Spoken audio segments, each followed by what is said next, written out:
Breaking down Arizona's 31-20 loss at home to the Washington State Cougars. There will be no bowling this season for the Wildcats. I'm David Kelly, joined as always by Glenn Howell, U of A football class of 1985. And Glenn, there was an opportunity for this program to take that next step, and I just thought there was failures on a number of points. But I want to get your thoughts first on how you felt about what transpired Saturday at the stadium. Man, I was just so disappointed. I was fired up. We were thinking that we had a good chance. This was a great opportunity because I didn't think Washington State was that good of a football team. I think that we could have, if our defense played lights out, man. 24 points given up on the game because they did, the pick six, you don't count that, but 24 points. And our young guys, man, we got a future over there on that side of the ball. Some of those guys are going to be really good. So we got to be able to have a little positive. And then on the offensive side of the ball, when we needed them the most, I just thought that the play calling in the beginning was they should have just started running the ball to calm down Jaden a little bit. And then we just kept on passing the ball right away. And he just wasn't on, man. And, I don't think the line played that good. But we still could have ran the ball. I thought we ran the ball well when we had to. When we were thinking about running the ball, we did. But we got to get on that train. The blueprint has been set, Dave. If we run the ball, we win ball games. So there's not been a game that we have won that we didn't run the ball. Wiley had seven carries this week. And he went from 20 to like 7 or maybe even 5, I think it was. It was just not good football. Well, we'll get more into that. Obviously, I'll continue to say I think the game kind of dictates that. I thought offensively though, and let me start with my point on just as a whole. I just thought that again there was an opportunity here for this program.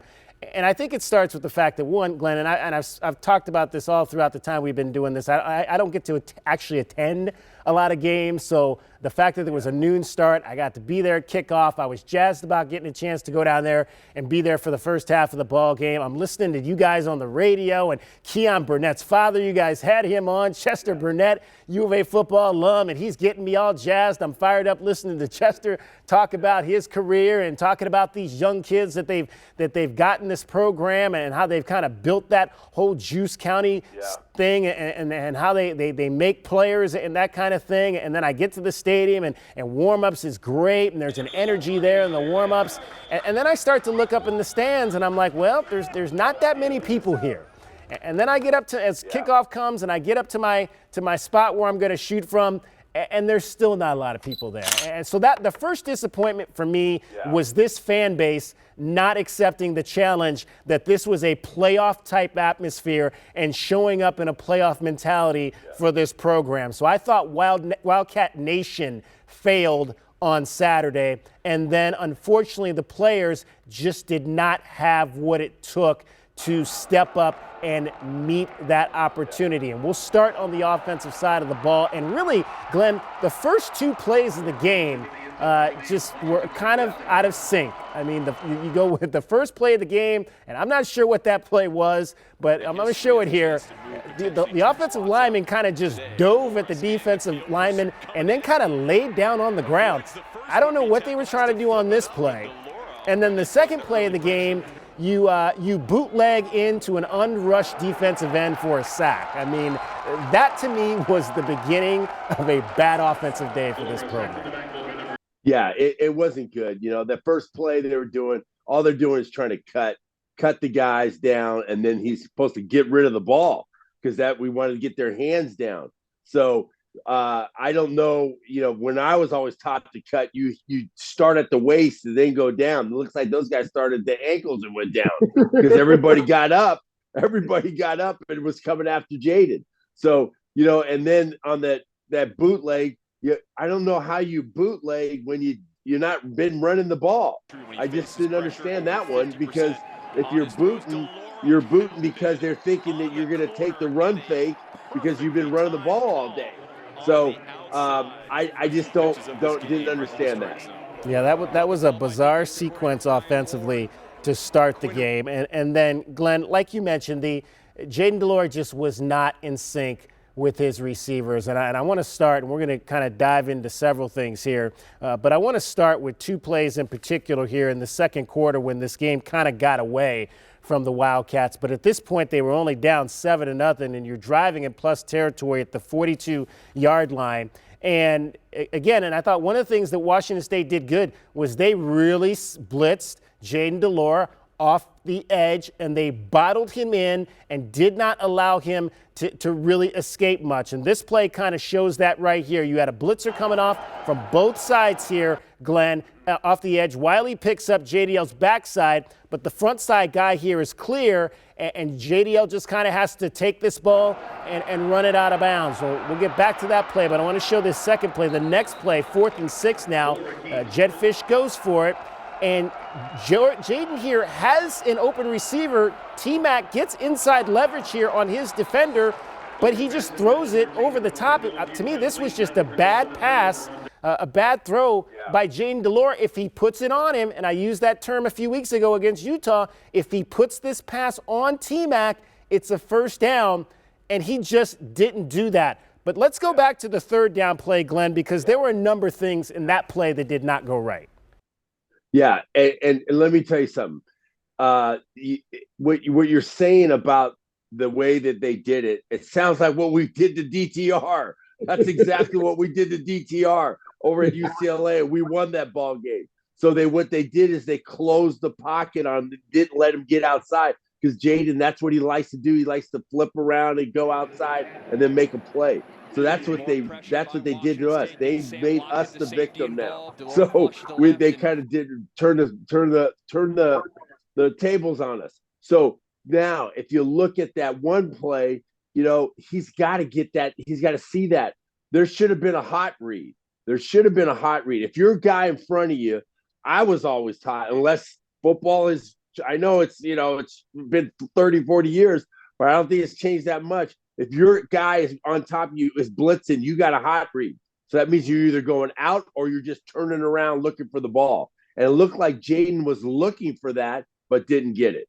Yeah, Dorian Singer kept on his route across the middle of the field here, Glenn. What you're saying is if he knows, because his defender here is taking steps indicating a blitz, Dorian needs to either stop that route and break it off short, or even maybe break it into the other direction. Yes, he does. That's a hot read. That's going to be a hot read. Anytime you have that, you got to be able, you should be wide open because there's no one guarding you for the first couple of steps and get rid of the ball. Okay, so it was interesting, Glenn, that was early second quarter. The very next possession was where we had the incident. And this one will show this play right here, 3rd down and 10.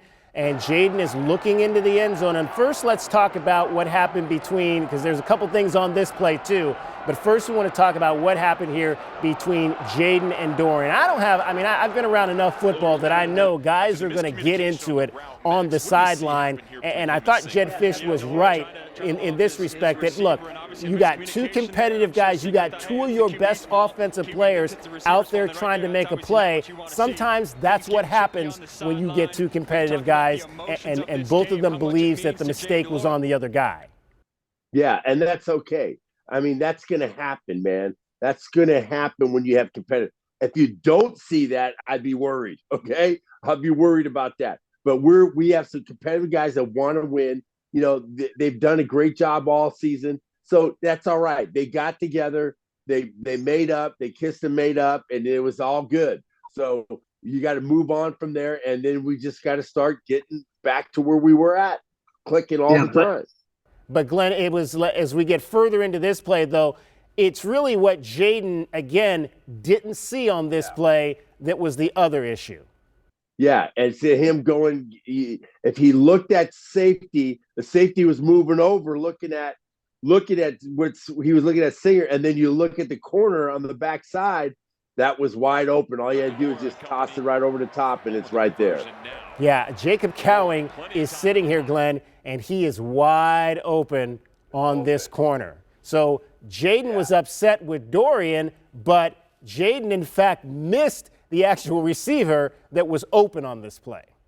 Yeah, it could have been. It was wide open because the safety was looking. I almost think it looked like the safety was looking at his eyes because he was looking at Singer over the middle, and then he moved him over, and then he could have went back the other way and just tossed the ball right over the corner that was too far up. He wasn't far enough back to be able to defend that. All right, well, let's go ahead and move ahead then, Glenn, to the third quarter on the pick six here, and we'll show this play. What happened on this play in your mind? Yeah, if you look at it, looked almost like a option route. If the guy's outside, you're going to go inside. If the guy's on top of you, you just turn back around. If your guy's on the inside, you go on the outside. So he was on the outside, and he threw it to the outside. He should have thrown it in the inside to him. In fact, let's hear what Jedd Fisch had to say after the ball game about these instances with the interceptions. Well, the second one was a miscommunication with the protection. So the offensive line protected one way. Quarterback thought there was a protection issue, which there was, which there shouldn't have been. And he tried to get a hot throw out, and the receiver didn't expect to be hot because he shouldn't have been. So that was that was the interception to Jacob, and then the one to Tanner. Tanner should have kept running. And Glenn, so it was it was just it was just a miscommunication all day long. Whether Jaden wasn't reading routes right, whether guys were breaking off routes and not running them full, just a lot of, and that's where timing comes into play. And that was something we had not seen all season long, really. At least since early in the season, you wouldn't expect to see, I guess, those kind of mistakes, that kind of off timing this late in the season with an offense. Yeah, we did not look good at all on offense. The offense just wasn't clicking, man. It was just a few things, like in the line where you weren't picking up guys, when you saw them and on blitzes, and it just wasn't good. It just didn't feel good. Like they couldn't get in any rhythm, and they put us in a bad position. We had opportunities to score, we didn't score. We had good field position to drive it down, and then we just didn't get in, take it into the end zone. And those things you pay for, and that's what we did. All right, let's stop talking about the offense and move on to the defense. And Glenn, you mentioned the performance that you got, and I think that's what really makes this whole thing so disappointing, is you were waiting for the defense to come up with a game like this, and in many instances this season, with the way the offense had played, you'd win. You'd be on the winning side, but that just wasn't the case in this particular ball game. You've got 15, Glenn, tackles for loss in the last 2 games from this defense. That's pretty incredible, considering 3 weeks ago we were talking about we were trying to find somebody that could get a tackle for loss, and now you got 15 in the last 2 games. Yeah, I mean, these guys play their hearts out, man. And then you know what I loved? I loved seeing the 6'3", 6'4" corners head up on the guys, long arms touching to the ground, stay man to man. We went man to man all the way across it sometimes, which I loved. I said that, that's just giving confidence to those kids. They can play man to man, and they did a great job. I think they did a great job, and then our attack at the quarterback. That guy didn't have very much time. He was getting pressured all the time. I think they did a great job of doing that. And then sometimes we had some breakdowns on just some techniques when Maldonado he turns his shoulder and the guy goes around him instead of staying square and squeezing the play down. Those are the kind of things that you have to be able to learn to do every single game. Those are technique things. And we clean those up, and we got a chance to finish it off and have a successful season beating the guys up north. And that's what we have to be able to concentrate on. Yeah, you talk about Gunnar Maldonado. I want to show that play you were talking about with Nakia Watson here. And it's interesting because Gunnar, I think, and I've really been impressed with what he's done really the last 3 weeks, He's been showing up on tape. He's beginning to make plays. And you're right, this play on the Nakia Watson touchdown wasn't his best. He's actually been really good in the red zone, making plays near the goal line over the course of the last 2 weeks. And he just was a stat sheet stuffer in this ball game. I thought this was Gunnar Maldonado's best game that I've seen him play here. To me, there's 5 main stats on the defensive side that I look at. I look at tackle for loss, I look at sacks, I look at pass broken up, forced fumbles, and he had stats. He was in 3 of those 5 categories in this ball game. A very good performance by Gunnar Maldonado. I thought Trayden Stukes played well. You mentioned the defensive backs. The young guys were good, Tacario Davis, but I also thought Trayden Stukes played very well in man-to-man coverage in this ball game. Just like you said, that's a guy. He's still relatively young, just in his 3rd season, 2nd season as a starter, and a guy that can help lead those even younger guys like Tacario Davis and Ephesians Prysock out there. Yeah, and Manu, I just love his physicality. I saw him one time blitz, and he blew up the running back, just blew him up. I was like, wow, this little dude just blew the guy up, and he put pressure on the quarterback, and those are the kind of guys that we need. We need guys that just like Chester Burnett was saying, he was saying that you need those guys that are just relentless, that the guys that just really don't care about pain. They just want to get after it. And those are the kind of guys that I think we're starting to get on that side of the ball. Yeah, 3, and we talk about the tackles for loss. They actually had 3 in a row in the second quarter of that ball game. You had one by Gunnar Maldonado. You had one by Isaiah Taylor, who played very well. And then another young kid, Isaiah Ward, down front. Number 90, Isaiah Ward on one side. Number 99, Russell Davis the second on the other side. Man, those are 2 exciting young defensive ends I think you've got to build with when you talk about the down front. And in a program that has not rushed the quarterback very well since really the days of Brooks Reed and Ricky Elmore. Yeah, that could be the tandem right there. If we put a little weight on those guys, they hit it hard in the weight room, I think those guys are going to be very, very successful. But another point I was really disappointed in this game is that, for these seniors, these seniors, man, they never been to a bowl game. They never got to go to a bowl game, and they'll never will. But, their bowl game's going to have to be the ASU game, and they have to lay it out on the line because this is going to be it, man, for this season. And they got to be getting ready and being prepared and being mentally ready for this game. And leave it all on the field, guys. I just gotta say, man, it's gonna be, this is it, man. You'll never put that uniform on again. So it's something that for the University of Arizona, you'll never have that uniform on again. You got to get ready to go, and that's your bowl game. Well, after the game, Jedd Fisch took the 24-hour rule down to 24 minutes. So we don't want to spend any more than 24 minutes talking about that Washington State game. As he said, on to the Cup. And Glenn, you throw away the records, and neither team is going anywhere this year, but that doesn't mean that it's any less important. The Wildcats have not won this game in the last 5, and the last time that Arizona came to town, I was talking to somebody about this is the rivalry games are about can you be that guy that we're talking about in 20, 30 years? Can you be that James DeBow? Can you be that Scooby Wright? Can you be that Trunk candidate? Can you be that John Jefferson? Can you be that guy that we're talking about in 20, 30 years? And I go back and I said, you've had a bad rivalry game when the guy everybody's talking about from the 2020 game was a walk-on running back that I don't think has played another game since. So you played bad when the guy everybody's talking about was a walk-on.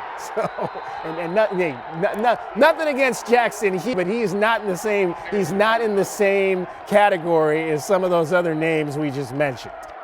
Yeah, and I'll tell you what, I went and saw the guys in Men in Black. They put that thing on me, and after that game, that 70-0 game, they would. And I totally forgot about that game because that is what I needed for that game, and we have to be prepared and ready to play this game. This game is the most important game of the season. I don't care what the coaches say, but for every guy that put the uniform on, it's all about that game, man. I mean, it's about UCLA, that's all great. But when we get to this game, it's do or die, man. You got to get it. You got to get it all in. Everything, all the guts, everything are laid out on the field, man. This is where you got to be able to get after it.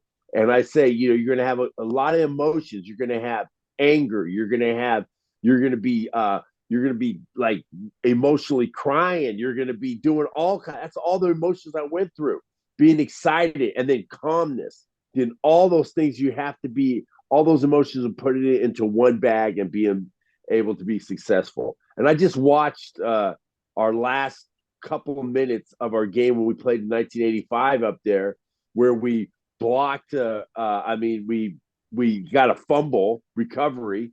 Then we got the game. We got back in the game, and then Stan Monticelli sacked the guy, and then he got in a fumble. Ben Ratforth. All they had to do is just run the clock out, tie the game, and they're going to the Rose Bowl.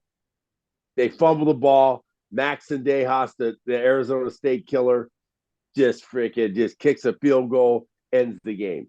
So those are kind of that, and I was getting goosebumps just watching it, and I watched it like 3 times.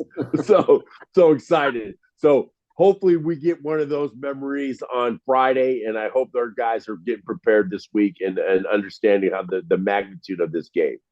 All right, I lied, Glenn, that we do have to talk about Washington State for a little bit longer because I forgot to ask you. Yeah. I did a poll this past week, and we're going to put the poll up about which program has been better during the Pac-10, Pac-12 era, Arizona or Washington State. And here's some of the numbers. You've got conference titles: Washington State 3-2, Rose Bowls, Washington State 2-0. Bowl games in favor of Arizona, consecutive bowl games. Washington State's going to go to a 7th bowl game in a row this year. The Wildcats still lead the series, and the Wildcats overall have 22 more wins since the beginning of since they joined the Pac-10 than Washington State.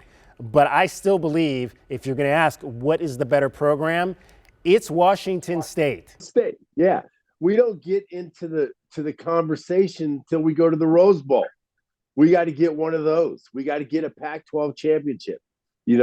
That's where we have to be. If we want to be we're the only team in the Pac-12 that not go to the Rose Bowl. So we have to get there, man. That's where then we can start comparing who's been there, because you can say, oh yeah, we've beaten you guys more than you beaten us, but you have not gone to the Rose Bowl. That's what they'll say. So that's where the equalizer is.